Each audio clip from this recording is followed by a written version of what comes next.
Is your Chevy Colorado's AC giving you the cold shoulder? Here's the fix. Hey there, Chevy Colorado owners.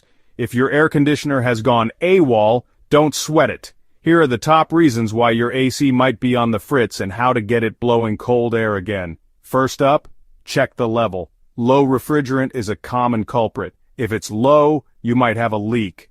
A quick trip to the mechanic can solve this. Next, take a look at This little guy is the heart of your AC system. If it's not kicking in, it might need a replacement. Now don't forget about a clogged filter can restrict airflow and make your AC seem weaker than it is. Swap it out for a fresh one and see if that helps. Also, keep an ear out for unusual. Weird sounds can mean a problem with your AC's blower motor or fan. Better get that checked out before it gets worse. Last but not least, inspect a blown fuse can stop your AC in its tracks.